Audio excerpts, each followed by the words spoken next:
안녕하세요. 월요일 아침 상승미소입니다. 전국에 비가 너무 많이 옵니다. 이 방송 보시는 구독자 여러분들도 피해를 입으신 분들이 계실 텐데요. 뭐라고 말씀을 드려야 될지 모르겠습니다. 빨리 비가 멈추고 우리 주변에 힘든 분들 도와줄 수 있는 그런 시간, 여유 어떻게든 만들어 보겠습니다. 오늘 방송 미국 증시 관련해서 요즘 경제신문에서 많은 이슈가 되는 게 인플레이션 논란이죠. 그 인플레이션 논란 팩트체크 들어가 보겠습니다. 오늘 방송 첫 화면은 제목이 아닙니다. 최근 미국 증시 거침없이 상승하고 있죠. 나스닥은 11,000포인트를 넘어섰고요. S&P 500 인덱스는 지난 폭락 직전 2월 고점 바로 눈 밑에 와 있습니다. 근데 이런 상승에서 조금씩 겁을 먹게 되는 화두가 등장하고 있습니다. 크게 세 가지 화두가 있는데요. 첫 번째는 급격한 인플레이션이 임박했다는 이야기입니다. 즉 급격한 인플레이션이 임박, 이게 등장하면 금리 인상이 불가피하고 금리가 인상되면 결국 증시가 붕괴될 것이다. 이게 첫 번째 우려사항이고요. 두 번째는 증시만 올랐다. 회복이 안 되는 미국의 실업률, 고용지표를 봐라. 결국 증시는 버블이다. 버블은 곧 터진다. 이런 의미가 있죠. 이게 두 번째.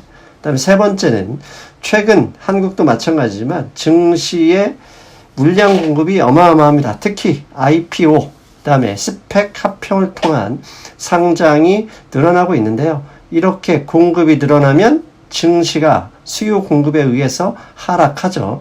이 세 가지 1, 2, 3번 이슈가 있는데요. 오늘은 그 첫 번째 시간, 미국의 급격한 인플레이션 가능성, 증시 분기 불러오나, 이 제목으로 오늘은 첫 번째 방송을 하겠습니다. 두 번째, 세 번째는 연이어서 매주 월요일마다 그 방송을 이어가겠습니다. 미국의 급격한 인플레이션, 증시 붕괴 불러오는지 이제부터 상승미소 팩트체크로 들어가 보겠습니다. 앞에서 말씀드린 대로 보시는 그림은 S&P 500 인덱스 차트입니다. S&P 500개 기업들을 모아놓은 인덱스가 보시는 붉은 선 보이시죠? 지난 2월 19 본격적인 사태가 발생하기 전 그 고점 바로 밑에 있습니다. 최근에 미국의 뉴 핫스팟, 그 다음에 어제 그제는 하와이를 비롯한 이제 남서부 그 지역, 이 19 사태, 19 확진자가 급격히 증가하고 있죠. 이런 이유로 미국의 경제 회복, 펀더멘탈에 아무런 변화 없습니다. 그런데 증시만 올랐다라고 버블 이야기가 조금씩 등장하고 있습니다. 실제로 이런 논란이 어떻게 보면 당연한 것일 수도 있습니다. 지금 보시는 그림은 지난 2007년을 기준으로 했을 때 S&P 500이 134.63% 올랐습니다. 불과 지난 3월 폭락 기준으로 이미 다 올란 건데요. 이 같은 기간 동안 중간이 S&P 500 기업의 매출액 증가율, 그 다음에 맨 아래가 GDP 증가율입니다. 보시는 것처럼 매출액이나 GDP는 주가 상승에 필적할 만한 그런 정도가 아닙니다. 한마디로 주가가만 너무 많이 오른 거죠.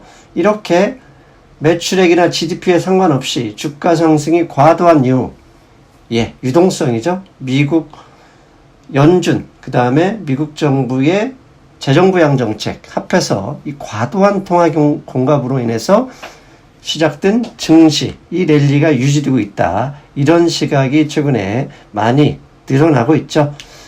엊그제 한국신문에서도 이 이야기를 하기 시작했습니다. 지금 연합인포맥스 기사를 가져온 건데요. 미국 이야기입니다. 통화 공급 급증. 정말 많이 통화를 늘렸죠. 약 3개월 동안 3조 달러 넘는 돈을 시중에 퍼부었죠. 이게 미국 연준과 미국 정부 채권 발행을 통해서 저렇게 통화 공급을 늘렸는데, 저게 이제 점점 인플레이션 우려감을 키우고 있다 이런 겁니다. 인플레이션이 온다 그러면 여러분 물가 상승이 오고 집값이 올라가고 모든 게 다 올라가죠.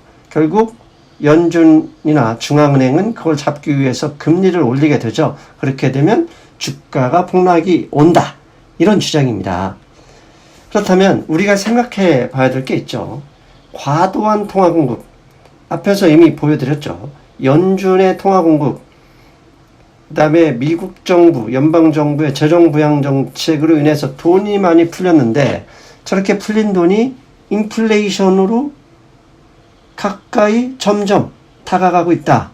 그렇게 되면 앞에서 말씀드린 대로 금리 인상을 시작해야 되고 금리가 인상되면 현재 펀더멘털이 엉망이기 때문에 시장이 붕괴할 수 있다는 그런 우려감이에요. 이걸 반영이라고 하듯이 지금 보시는 그림이 TIP입니다. 이게 미국의 물가연동체, TIPS죠. TIPS. 이걸 기초자산으로 하는 ETF. 예, 물가연동체는 뭐죠? 인플레이션, 즉 소비자 물가지수가 올라가는 만큼 채권금리에 플러스돼서 물가 상승을 해지할 수 있는 채권을 얘기합니다. 이 물가연동체의 돈이 계속적으로 모여들고 있죠. 왜? 인플레이션이 우려되니까.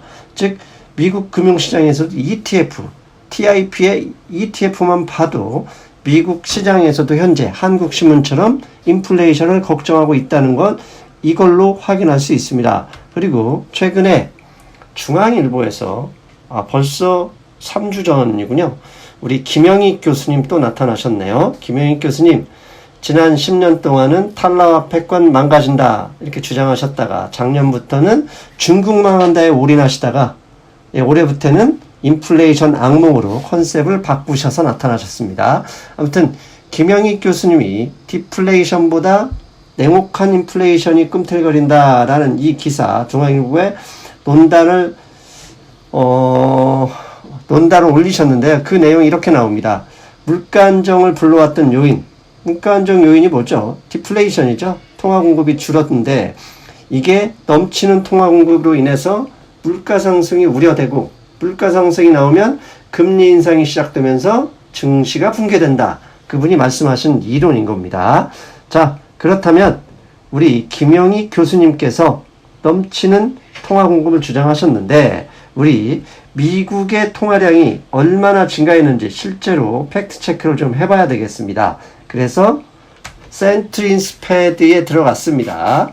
들어갔더니 김영희 교수님이 말씀하신 것처럼 맨 오른쪽 보십시오. 2020년 미국 연준이 이 집계한 지표를 보면 통화량이 어마어마하게 늘었습니다. M2죠. 통화 공급량이 연말보다 정확하게 6개월 동안 미국 통화량이 20% 증가했습니다. 그래프로 그냥 확인할 수 있는 정도죠. 엄청나게 늘은 거죠. 과거 2010년부터 증가하긴 하죠. 신용화폐는 무조건 부채, 통화량이 늘어납니다. 근데 늘어나는 것도 정도가 있지. 급격하게 저렇게 늘어난 거 사실입니다. 김영익 교수님 저거 제대로 지적하신 거죠. 그런데 저렇게 급격한 통화량 증가가 인플레이션으로 바로 이어지느냐? 그러지 않습니다. 만약에 급격한 통화량 증가가 김영익 교수님께서 그 다음에 일부 언론에서 걱정하는 것처럼 인플레이션으로 되어야 한다. 그냥 무조건 된다. 라고 한다면 일본과 유럽은 이미 인플레이션이 아니라 하이퍼 인플레이션으로 개고생을 해야 되지만 전혀 그럴 가능성, 실마리조차 보이지 않죠. 왜 그럴까? 저렇게 연준이나 정부 재정부양으로 풀린 돈이 우리가 이야기하는 인플레이션이 발생하고 그로 인해서 물가가 올라가려면 조건이 필요하기 때문입니다. 이제부터는 그 조건이 무엇인지, 조건이 미국 시장에서 성숙하고 있는지 그걸 확인할 필요가 있죠. 앞서서 말씀드린 일본의 통화 공급 보십시오. 2013년 이후 현재까지 일본의 통화 공급은 7년 동안 죄송합니다. 7년, 약 7년이네요. 7년 동안 30%가 증가했습니다. 여러분, 7년 동안 30% 기간이 길기 때문에 인플레이션이 없다. 이렇게 말씀드릴 수는 없죠. 아무튼 엄청나게 통화 공급량이, 통화량이 저렇게 늘었습니다. 그러네 일본, 노 인플레이션이죠. 제가 만든 용어 노플레이션입니다. 아무리 통화 공급이 저렇게 늘었어도 일본과 유럽 인플레이션이 발생하지 않고 있죠. 왜 그럴까요?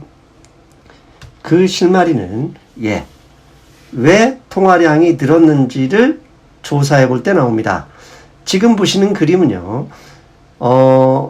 붉은색은 통화량 증가율이니까 뭐 무시하시고요. 검정색이 뭐냐? 본원 통화 공급량입니다. 즉 페드가 돈을 프린팅해서 뿌린 돈이 얼마나 늘었는지를 보여주는 건데요.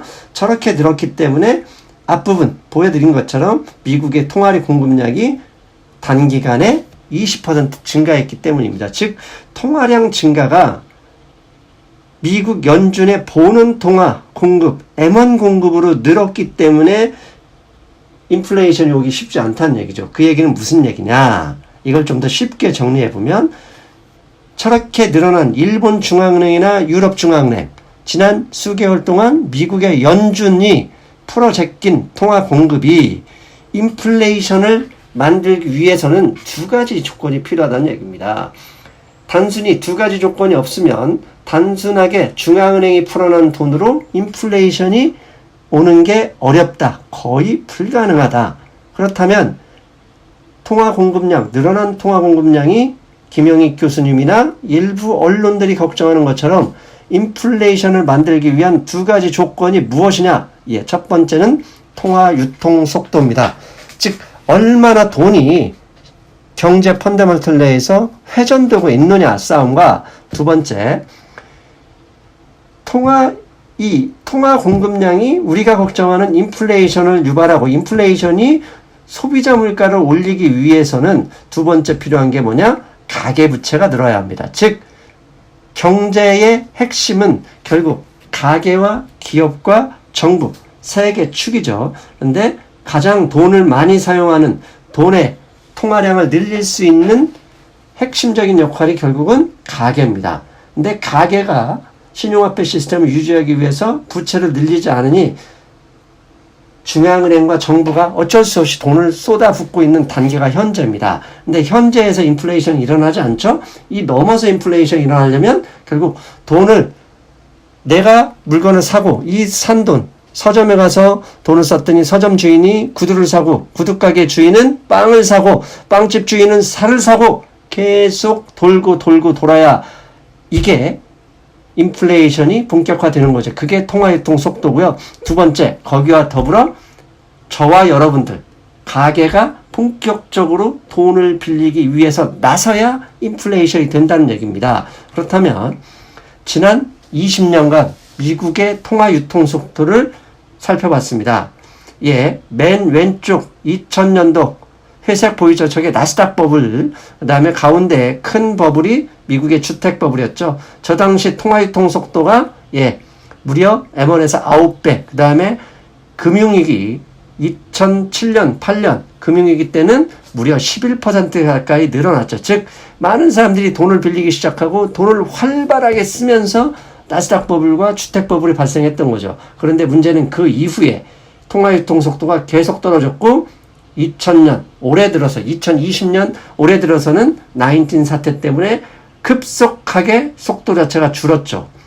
자, 지난 2009년 이후 2019년 연말까지 통화유통 속도는 저렇게 많이 줄었습니다. 그래서 주가가 많이 상승했죠. 왜? 연준이 무려 4조 달러에 이르는 양적 완화를 해서 주가가 상승했지만 금융위기 이후 양적 완화 금액을 많이 축소하지 못했습니다. 2018년인가요? 축소 좀 하다가 주가가 2018년 10월부터 12월까지 거의 20% 폭락을 했었잖아요. 즉 인플레이션이 오려면 저 통화유통 속도부터 개선이 돼야 된다라고 주장하는 거고요. 금융위기 이후 그 많은 돈을 연준에서 풀어젖혔지만 인플레이션이 오지 않았던 이유는 저렇게 하락한 통화유통 속도 때문이다. 그런데 2020년 연준이 돈을 무려 6개월 동안 4조 달러 금액을 퍼부었어도 아직 버블 단계가 오지 않는 이유도 결국은 저렇게 더 급격하게 하락한 유통 속도 때문이다. 이렇게 말씀드릴 수 있죠. 그렇다면 여기서 여러분들 의문을 가셔야 돼요. 저게 미국만의 문제가 아닙니다. 유럽, 일본도 저러기 때문에 돈을 그렇게 퍼부어도 인플레이션이 오지 않는 거예요. 그렇다면 글로벌 전체적으로 통화유통 속도가 감소하는 이유가 무엇인지를 알아야 되겠죠? 그건 크게 두 가지입니다. 첫째는 인구 감소입니다. 경제활동, 인구 감소. 고령화 때문에 결국 돈을 쓸 수 있는 인구가 감소하고 있다는 것과 두 번째, 그나마 그 감소하고 있는데 그 인구조차도 가계소득이 감소하고 있다. 빈부격차가 확대되고 있기 때문이죠. 이게 미국만의 문제가 아니라 일본, 유럽, 한국의 문제이기도 한 겁니다. 그렇기 때문에 사람들이 유통속도, 즉 돈을 적게 쓰고 부채를 적게 들리는 거죠. 자, 이게 첫 번째 이유고요. 두 번째 조건은 앞서서 말씀드렸죠. 가계부채, 즉 개인들, 여러분들 저와 함께 은행 가서 열심히 돈을 빌리는데 노력해야 두 번째 인플레이션이 오는데, 지난 8월 7일 블룸버그 뉴스 기사입니다. 미국이 가계부채가 6년 만에 절대 금액이 떨어졌다. 여러분, 민스키 모먼트 아시죠? 신용화폐 시스템에서는 매년 일정 수준 이상의 통화량 증가율 자체가 증가해야 되는데, 증가율의 하락만으로도 금융위기가 올 수 있다, 경기 침체가 올 수 있다 이랬는데, 6년 만에 지난 2분기 미국에서는 증가율 감소한 게 아니라 절대 금액 자체가 줄어들었습니다. 즉 절대 금액이 축소됐으니 급격하게 경기가 침체됐고, 그걸 막기 위해서 연준이 불과 6개월 동안 4조 달러 가까운 돈을 퍼부었던 거죠. 즉 전체적으로 볼 때 지금 보시는 그림은 블룸버그 앞에 기사에서 나온 미국의 주요 가계신용 섹터별 금액인데요. 지난 2009년 고점을 찍은 이후에 가계부채 증가율 자체가 계속 하락하고 있었죠. 그나마 학자금 대출이나 오토론 이런 게 늘어났었는데 2020년 19 사태로 인해서 저렇게 줄고 있다. 즉 통화유통 속도도 이 속도도 급격하게 줄었고 가계부채 증가액조차도 절대액이 줄은 상황에서 인플레이션 걱정? 우리 개나 줘버려라. 아직 그럴 걱정할 단계가 아니라 아직 디플레이션을 걱정할 수밖에 없다. 왜? 가계부채 증가와 가계소득 증가 없이 통화유통 속도가 늘어날 수도 없고 인플레이션이 그것으로 인해 본격적으로 폭발할 수도 없다. 즉 인플레이션 걱정 적어도 최소한 상당 기간, 제가 볼 때는 2, 3년 동안입니다. 그런 기간 걱정할 필요가 없더라. 이렇기 때문에 통화유통 속도도 줄고 개인들의 부채를 확대하는 이 활동이 줄어들기 때문에 미국에서 나오는 게 계속 기본소득제죠. 왜? 일전 소득을 주자. 그래야 돈을 쓴다. 그리고 미국 정부가 인플레이션이 발생하지 않는 한 그냥 프린팅해서 뿌리자. 이게 현대 통화 이론이죠. 이런 이론과 논란이 발생하는 겁니다. 그랬더니 어떤 분들이 이렇게 말씀하시죠. 무슨 소리야? 인플레이션 해치로 골드 가격 오르는 게 인플레이션 폭발하고 있다는 거 아니야? 이렇게 주장을 하시죠. 최근에 신문들이 그런 얘기 많이 하죠. 지금 보시는 그림은 미국의 페드의 대차대조표 증가율과 붉은색은 금값 상승률입니다. 어찌 보면 철저하게 연관이 돼 있죠. 통화량 증가율이 늘어나는 시기에 금값이 올라간 적이 없었습니다. 언제 늘어났죠? 가계부채가 증가할 때 금값이 올라갔던 게 아니라 미국의 연준의 대차대표, 그냥 머니 프린팅 할 때 저렇게 금값이 올라갔었습니다. 즉 인플레이션 걱정하지 말고 금값에 고민이 된다면 차라리 페드가 양적 완화를 축소하든지 아니면 대차대표로 더 늘리든지 그 증가나 속도에 주목하는 게 낫다고 봅니다. 이거 상승미수 얘기 들으니까 그럴듯한데, 그래도 혹시라도 인플레이션 진짜 나도 모르게 갑자기 와버려서 금리를 올리면 증시 망하잖아요. 맞아요. 맞습니다.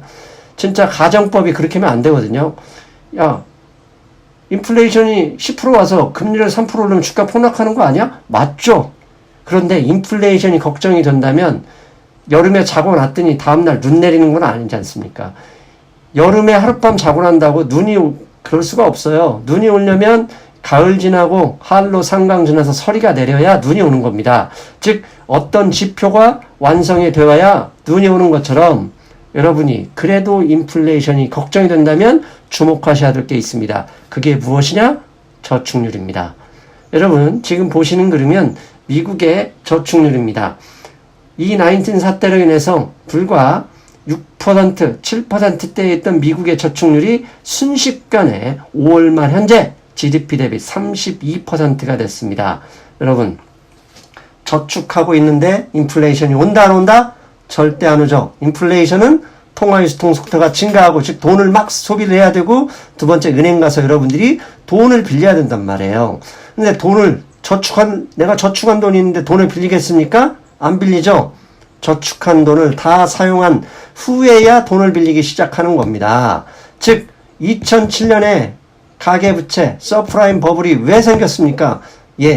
미국 저축률이 2%까지 초유화로 떨어지고 열심히 돈을 빌려서 여러분들이 소비를 했고 집을 샀기 때문이에요. 그렇다면 다시 말씀드린다면 인플레이션이 걱정된다면 일부 신문 그리고 김영익 교수님 인플레이션이 걱정된다면 적어도 저 미국의 저축률이 6에서 10%대로 떨어진 이후에 그때 걱정을 하셔도 되겠다. 이것이 상승미소 생각입니다. 잘 보셨어요, 여러분? 경제라는 게 수학 문제처럼 답이 맞고 틀리고 할 수는 없습니다. 즉 관점의 문제, 어느 쪽을 보느냐에 따라서 결론이 달라지곤 합니다. 하나, 과거의 역사, 그 다음에 경제가 흘러왔던 시간들, 우리는 그 속에서 가끔 추론할 수 있죠. 결국 인플레이션 논란, 그게 오려면 먼저 저축률부터 깨져야 한다. 그 사실 정리하겠습니다. 자, 여러분, 저는 수요일에 뵙겠습니다. 여러분, 안녕. 안녕하세요.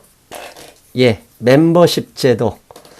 구체적으로 많은 분들이 궁금해 하셔서 제가 아예 영상을 만들었습니다. 멤버십 제도가 무엇인지, 왜 하는지, 어떤 서비스를 제공하는지, 그리고 마지막으로 구체적인 멤버십 서비스 제도의 목표가 무엇인지 하나씩 설명드리겠습니다. 먼저 화면을 보시겠습니다.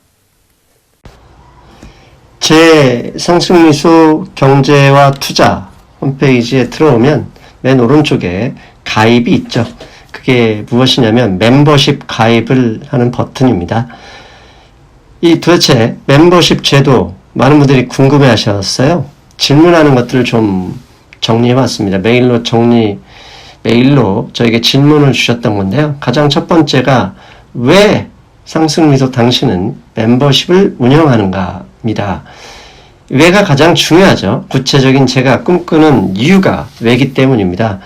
제가 멤버십 제도를 운영하는 건 그 이유는 크게 세 가지인데요. 첫 번째는 경제를 분석하는 방법.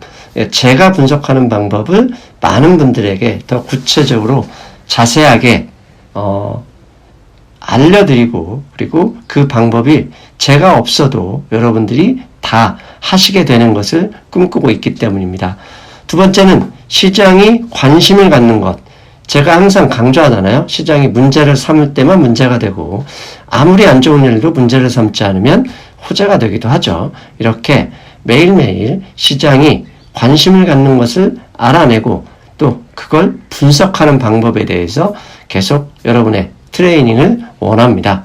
마지막 세 번째는 이렇게 경제를 분석하고 시장에 관심을 갖는 것을 우리가 알아낼 수 있다면 우리가 여러분들이 열심히 일해 번 돈을 지켜내고 조금이라도 불리게 되죠. 그러면 제 방송에서 꿈꾸는 친수익파를 양성하게 되는 것이죠. 그래서 이 세 가지 이유가 멤버십 제도를 운영하는 이유가 됩니다. 두 번째, 그렇다. 좋아요. 상승미소. 멤버십 제도. 도대체 3만원 내고 가입해야 되는데 당신이 제공하는 서비스가 무엇인가요? 이렇게 묻죠. 그래서 지금부터는 멤버십에서 제공하는 서비스가 무엇인지 구체적으로 하나씩 알려드리겠습니다. 멤버십 제도 하게 되면 커뮤니티 게시판이 열리게 됩니다. 그래서 회원 전용의 게시판이 열리는데 여기에 제가 글을 올릴 때마다 여러분의 휴대전화나 그다음에 이메일로 순간적으로 동시에 알림이 올라갑니다. 그래서 여러분들이 이 정보를 놓치지 않도록 서비스가 되는데요.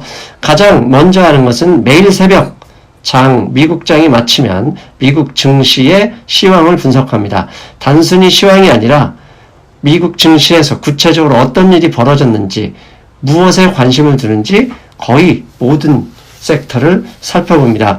제가 이 시황을 쓰기 위해서요, 매일 아침 4시에 일어납니다. 그만큼 자세하게, 그 다음날, 우리 이제 아침에 한국장에서 대응할 수 있는데 도움을 주려고 노력하고 있습니다. 두 번째는 실시간 경제 속보 및 지표를 분석해 드립니다.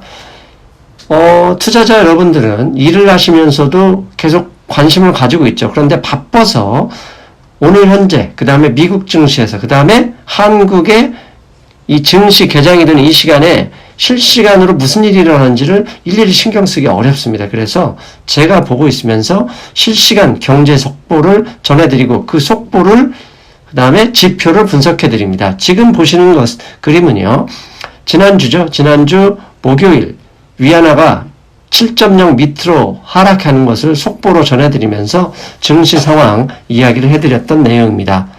세 번째, 경제적인 사건이 발생하죠. 가령 북한의 지난번에 개성공단 사무소 폭파했던 거나, 그다음에 실시간으로 전해지는 미국의 데일리 19 확진자, 이런 뉴스들이 계속 발생을 하고 있는데요.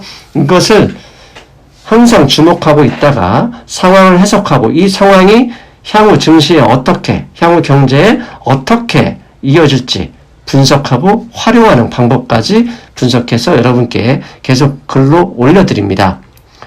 네 번째는 시장의 대응입니다. 이 DDR5는 월요일, 7월 13일 월요일 방송이긴 하지만요, 이미 7월 금요일과 목요일에 커뮤니티 게시판에서는 이런 내용을 제가 분석해서 올려드렸습니다. 그래서 생각보다 시장 웬만한 사람들보다 좀 더 빠르게 대응할 수 있도록 정보를 드리고요.